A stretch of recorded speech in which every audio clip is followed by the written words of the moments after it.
everybody, it's Lisa from naturallycurly.com, here to give you guys an update. I am officially 4 months into my transition. Yay! I'm making it, guys. I don't know how, but this is work. I won't lie, but no, I actually do know how. It's just really about finding styles that work for you during the transition. You know, I've been going back and forth between pin-up do's and rod sets and wigs and stuff, and that's really been, you know, keeping me motivated to keep going. Right now, I'm wearing a rod set, and I kind of spice it up a little bit by doing flat twists around the perimeter of my head to create this sort of headband effect, if you will. Just something fun to do.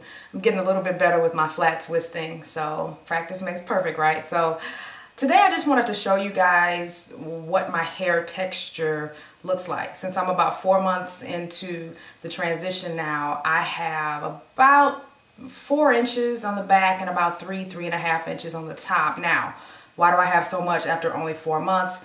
You guys know my story. I was texturizing before I started transitioning for about 7 months, so some of my hair did not straighten all the way. So I still have a lot of, you know, curly textured hair on. I have more than most people would have at 4 months into their transition. So I want you to take a look at this picture.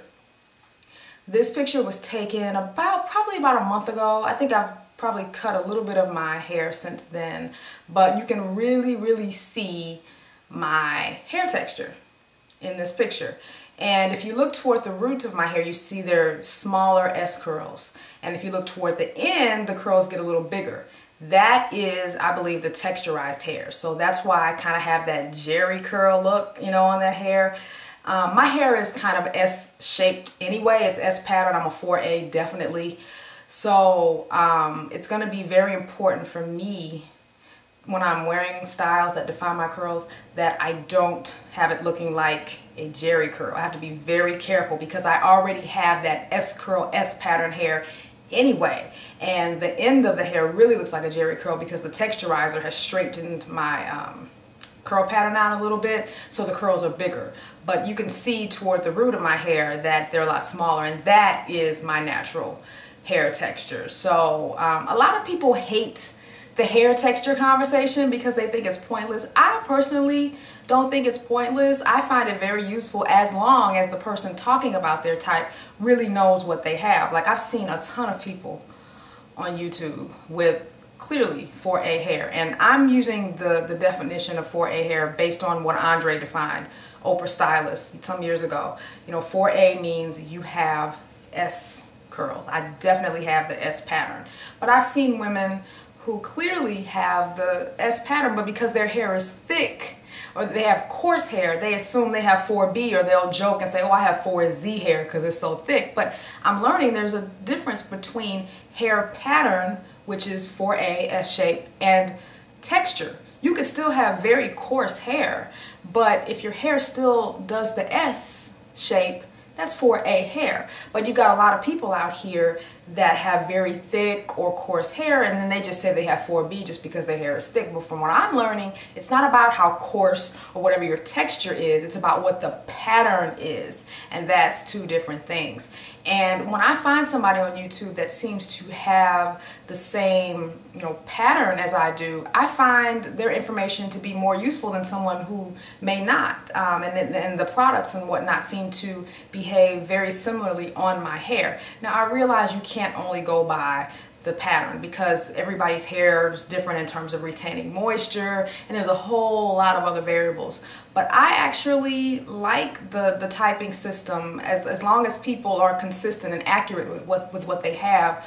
There is another system out there that I've been using as well. It's called the Lois system, and it's a lot more specific than the, you know, 4A, 3C, 4B typing system. And on that scale, I am a 4A OS. The 4A is just what I talked about. The O, I have some definite coils back here, especially down here by the nape of my neck. My hair is very kind of coily. I took out a strand of hair like they advised, and I washed the strand and let it dry on a napkin, and it coiled. I mean, it was a perfect coil. But the hair on the sides and the top of my hair is definitely S. So I'm a mixture of O's and S's. But I'm definitely more S's than anything. So when I'm natural, like I said, when I'm going to be wearing styles like wash and goes that define my curls, I'm going to have to be very careful that I don't walk out the house looking like I have a leisure curl, because that's not the look that I'm going for. So I just wanted to give you guys an update of where I am. I'm officially 4 months in now. Haven't decided when I'm going to chop or if I'm going to chop, if I'm just going to grow it out. Things are going really well. I will probably do a video on my rod set, because the last one probably would have lasted about 3 weeks if it weren't for me needing to wash my hair after about a week.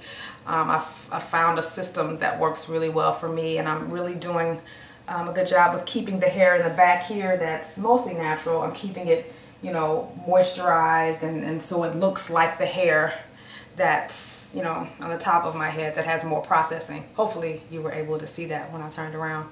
But anyway guys, thanks for watching, and I'll see you later. Bye.